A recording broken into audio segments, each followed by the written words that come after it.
Il est nécessaire de définir certains termes, savoir celui d'enfant et celui de fils. Le mot enfant, selon son contexte, peut varier dans sa signification.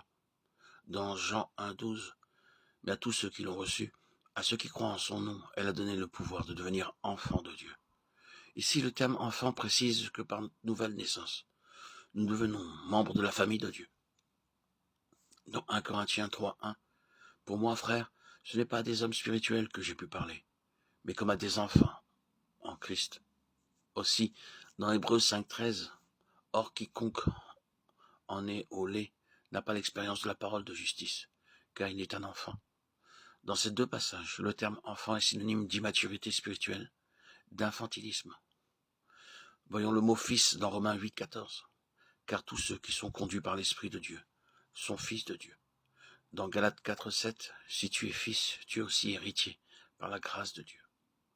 Le terme fils exprime la maturité, l'état d'homme fait, Hébreux 5,14.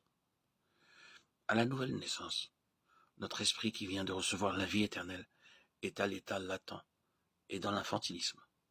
Cependant, cet état d'enfance ne doit avoir qu'une courte durée, car la volonté de Dieu concernant son intention est d'amener notre esprit à la maturité afin que le croyant soit rendu capable d'assumer sa part dans le dessein de Dieu et de marcher dans la vocation. Cette maturité, cet état de fils est donc quelque chose que nous devons atteindre, quelque chose à laquelle nous devons parvenir. C'est en vue de cela que le Saint-Esprit est appelé l'Esprit d'adoption, Romains 8,15.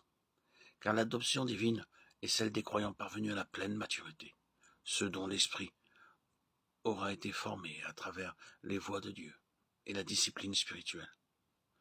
Ceci montre de façon évidente que toutes les activités de la vie, celles de Christ, sont dans l'Esprit, appelé aussi l'homme intérieur, Éphésiens 3,16, 2 Corinthiens 4,16. Dieu avait donné à Adam la domination sur toute la création, mais à cause de sa désobéissance, il perdit tout. Cependant, le dessein de Dieu à l'égard de ses rachetés demeure à savoir faire de nous un royaume et des sacrificateurs, qui a fait de nous un royaume des sacrificateurs pour Dieu son Père, Apocalypse 1,6. Aussi, lorsque nous recevons le don de la vie éternelle, si cette vie gouverne notre être intérieur, elle introduit en nous le sens de notre destinée, celle du trône. C'est elle qui nous donne cette vision élevée du dessein de Dieu. Cependant, notre accession au trône implique que nous vainquions.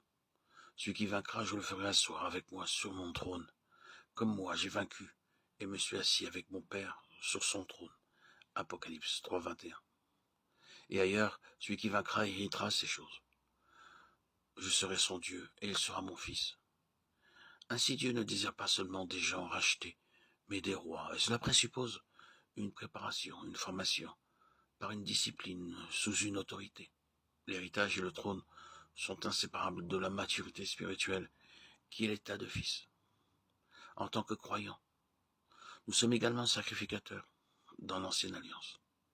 La première chose que nous voyons concernant les sacrificateurs, c'est qu'ils offraient à Dieu les holocaustes, les sacrifices entièrement consumés par le feu sur l'autel. Compte tenu de ce double aspect, n'oublions pas le premier pas fondamental pour que se réalise le dessein de Dieu en nous. Ce pas qui est notre choix, parce que Dieu nous aime. Il ne nous contraint en rien. Il laisse à l'homme le libre choix de le suivre ou non. Dieu désire des hommes selon son cœur, qui lui obéiront délibérément et joyeusement pour faire sa volonté. Aucune personne rachetée ne parviendra au trône sans avoir fait le don joyeux de sa vie à Dieu, car Dieu aime celui qui se donne joyeusement. Dieu met à part pour lui ceux qui sont une offrande, un holocauste. C'est ce que nous voyons en Lévitique chapitre 8. Les sacrificateurs n'étaient consacrés que sur la base de l'holocauste. Il en est de même de nous.